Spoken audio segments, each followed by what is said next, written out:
and belts are so subjective. Like I was talking to one of the guys that went to Chicago with us, one of my students. Okay. Yeah, you're good. Cool. Just making sure. He really interesting guy, actually.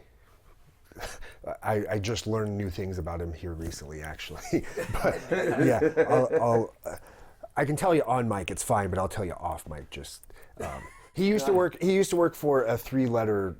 No, you gotta go any deeper. Yeah, one of those. So, but that's the scary thing is there's so many of them now. Yeah. So, and he lawyer, that whole thing. So anyways, he was asking me, we were just talking about belts and that kind of thing. And I said, that is probably the hardest part of my job. Mm-hmm. Right? And it's not even just giving the other belts. It's giving somebody a blue belt. Right? Because you might make them quit jiu-jitsu. Right? Isn't it funny that would be the most political belt? It really is. Right? Or like maybe you give it to them so they don't quit, right? And I know it's the little because that's the little push that they needed to make that jump, right? And I know it'll probably piss some of my friends off that I'm explaining it that way, but that's how I look at it, right? Like, and I hold different people to different. Everybody's belt is different. It just is, you know. Because I've heard some black belts have the attitude of it's just a fucking blue belt, you know. But I mean, for some people, I don't know how many people, and I know like you guys don't do stripes at KCBJ. I absolutely do. You don't. I've seen more people cry when I gave them a stripe than blue belts. Right? It's silly, but that stripe means for some people a that's what they lot. need. I mean, who am I? Right? And that's why I do them. Right? That's why I do them, because it's keeping people motivated. Right? That we need those. We need those. And I'm not trying to speak for you or any other black belts that are given stripes or don't give stripes. I look at it as that, man. I go to KCBJJ because I know what I'm getting there. Mm-hmm. If I lived up in St. Joe, I know where I'd be going and everything. Do you think that's as where you're looking at it as, because we were talking about earlier about keeping track of, I might not be in the gym, but I know you're in the gym and everything. Mm-hmm. And that aspect of that stripe, okay, hey, I might not see you there all the time, but I know that that's the progression, and maybe that's what we're kind of looking at as that little nudge. And that person might be having a horrible 2 months of training, and all of a sudden... Maybe it's I've given stripes to people for how they handled getting their ass kicked at a tournament, right? That's important. That's a major part of it. You know, how they went and talked to a teammate after they got their ass kicked, how they handled winning, you know, like all that stuff factors in. I never thought Little kids, a lot of times I give them their first stripe when they can tie their belt on their own, right? It's funny because some schools won't give you a belt until you can tie your belt. You earn your belt, right? You can buy it, but you can't wear it. It's funny because it's so you got to be able to put it. You got to put it on. You have to earn it. You have to earn it. It's so easy for us right? to shit on stripes because our gym doesn't do it, but but no, like what you're saying though, there is a knowing your development is very abstract because everybody's developing at the same level you are, some faster, some less. So you're completely in limbo. You don't really know how well you're going until some guy off the street joins and you like school him like a ninja, and you're like, oh my god. Or you get fucking smashed by him. You know, and another thing too, I think that, and I know some schools are this way, but and some instructors. You mentioned it earlier. Don't ask about your belt. Yeah, don't ask about your belt. But absolutely ask what you can do to get better. What am I doing? Don't say, what am I doing wrong? Right. What can I do to get better? Right? Or maybe more specifically, why is this move not working? Yeah, why is this not working? Why do I keep getting stuck here? Why do they keep getting my arm? Why is my whatever not working? Right? Approach it that way, you know? And that's how my students have learned to do it that way, you know? And it's just, it's like it goes back to the culture that you breed, you know? But those little stripes are huge, you know? They really are huge because with kids and adults, like, and I've seen more adults cry than kids when you get stripes, really, you know, but it can, like, giving that blue belt, like, it can make or break somebody. All right, we're going to take another break. I need you guys to check out Tech 9 Jelly Roll, featured Jelly Roll EFU. Hey, look, let me be great. Let me be great. Let me be great. Let me be great. Let me be great. Let me be great. Let me be great. Stay putting in work, never settle in. Stay grinding cause I'm all about the presidents. All the tough talk really sound irrelevant. Never ever let them get me on my element. Cause I'm way too smart, too intelligent. Make moves, I'm a boss, never hesitant. Everything that I do is strive for excellence. West side of the Ville, they're my residents. Got some partners in the joint for embezzlement. When they coming home, really ain't no telling when. Get a call every day from the state pen. They say fever, hold it down, you gotta represent. Put money on their books, gotta show it up. They say fever, chase your dream, never give it up. Motivation for my partner, keep me really going. Staying focused is key and you better know it. Ain't just come with the territory. And it's been that way for a long time. Better watch real close who you hang with, cause the suckers don't really wanna see you shine. It's a real cold world that we living in. Own folks turn on you for them dividends. It's a sad situation, but it never ends. Stay committed to the hustle, so I'm bound to win. Tired of all the hating going on around here. I'm just trying to stay focused and advance my career. Boy, make a lot of checks like the first in the field. Cut from a different cloth, that ain't the way I was built. Let me be great. Let me be great. Let me be great. Let me be great. Let me be great. Let me be great. Let me be great. Let me be great. Whole lot of slick ain't going on. They don't really want you to last long. When they see you get straight to the cash, that's when they wanna put the mask on. No love in this game, watch for the fakes. They'll smile in your face, but they're really snakes. You can tell by the grin and the handshake. They the perpetrator, really not down for you. See the fake love shade all the time, but don't never ever think that I'm blind. Gotta handle my business like I'm supposed to. Can't never let them get me on my grind. Hustle with a strategy, know they can't handle me, cause they never waste no time. And I really don't care who down for me, cause I gotta go and get what's mine. Took a lot of L's, but I bounced back.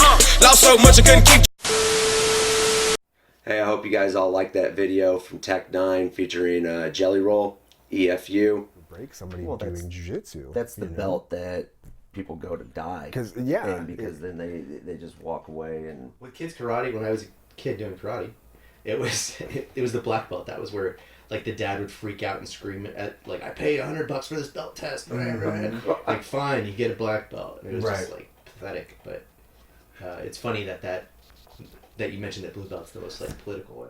Sometimes, and I talk about this in front of our kids, in front of it's open knowledge that sometimes I will give a stripe to another kid and just watch you because I want to see how you, because I know that you earned one, but you're kind of being an asshole. That's funny, right? So I want to see how you. I dig that. Right? I want to see how you deal with it, right? Because you're expected to go congratulate your teammates after they get a belt or a stripe. Right. Are you pissed off over there pouting that you didn't get one? I'm pretty sure that happened to me once where I was belted before a guy that kicked my ass all the time. And then he didn't even like congratulate me, and it was like another 6 months until he got his blue. No, really? Because this is at a Shingi Tai gym. It was different gym. Okay. But dude, it happens. It's just funny that he's like vocalizing that it's a technique because it's like I think that's what happened. But okay, so wait a minute, Deryk. Let's go back. We're not going back. 6th grade. You're like, I want to be a teacher of some sort. Yeah, and I still sucked at wrestling. Yeah, but the thing. But I did. I started, like, I think I started knowing that I kind of wanted to be a teacher. Like, I wanted to be a coach because I felt like I had a few good coaches, and I liked I liked that interaction. You know, I liked what they were doing, and not having like the most like. My dad, it wasn't that he wasn't I don't know how to go about saying that. But he, like, wrestling wasn't he wasn't the dad that was there at practice. He wasn't the dad that was yelling at me, which was fine. Like, I'm glad that he wasn't that dad, but he also wasn't coming to watch the tournaments and things either. So my coach tended to kind of take over as like father figure almost, right? Yeah. And then in 6th grade, I found out my coach moved half a block away from me. So I was at his house every day.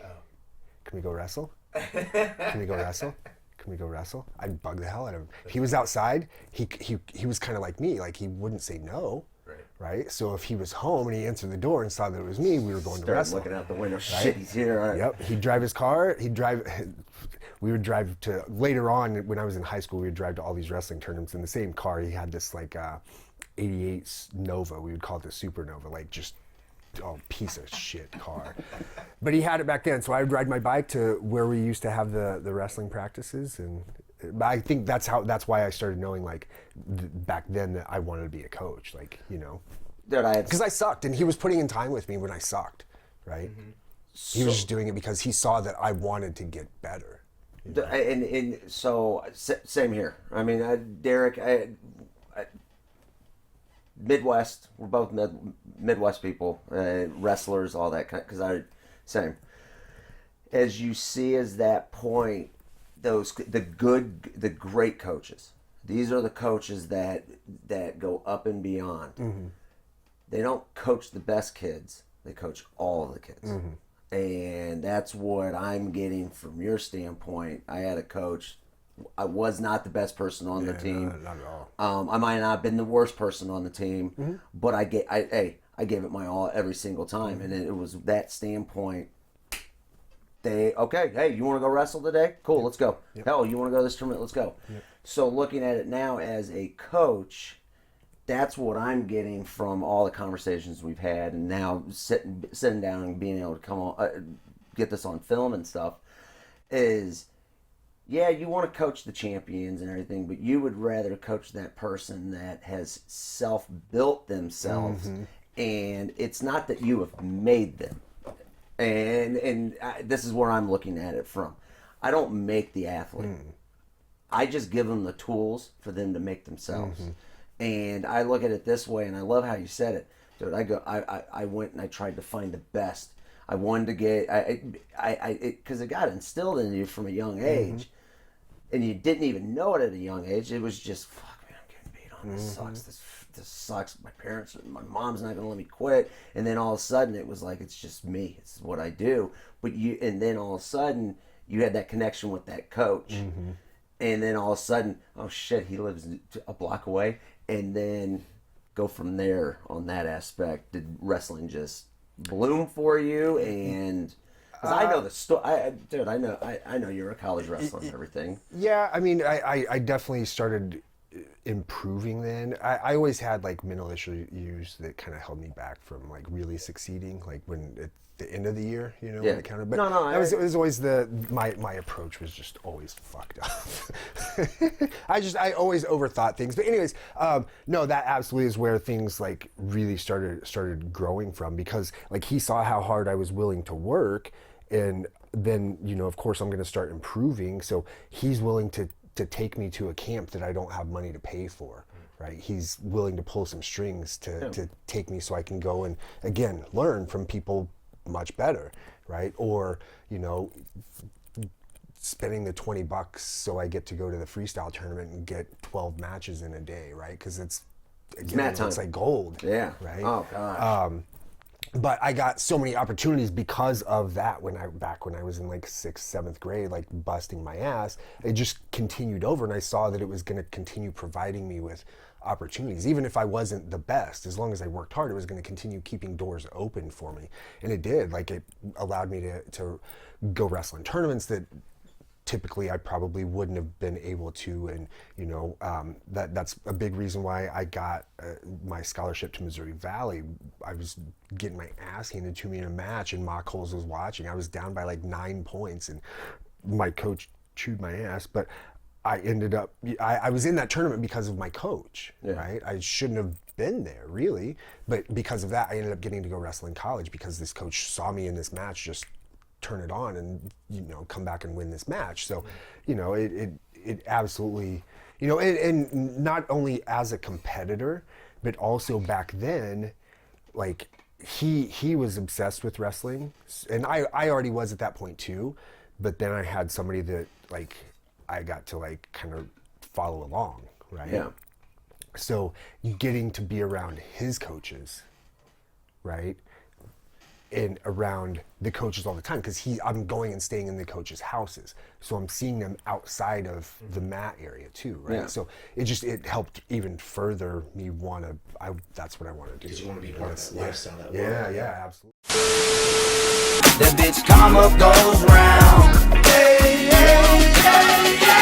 I got homies that's dissing on me, and homies that snitching on me. Them homies, they didn't know me. I guess that we isn't homies. Them homies act like my cousin, homies act like my brother. It's the same kind of fucker to sell out his own mother. The game ain't the same, man, it's crazy as hell. Cause some days you're the hammer and some days you're the nail. I don't trust a motherfucker, put that weight on the scale. And any form of disrespect, just know we taking it there. Feel the hate in the air, but I can smell the love. Before this rap, I was a fat fuck selling drugs. Hey, Alexander King and Dusty Leigh, I'm fucking with y'all. And tell the motherfuckers they can suck on the sauce. Jelly When the money slows down, people do you low down.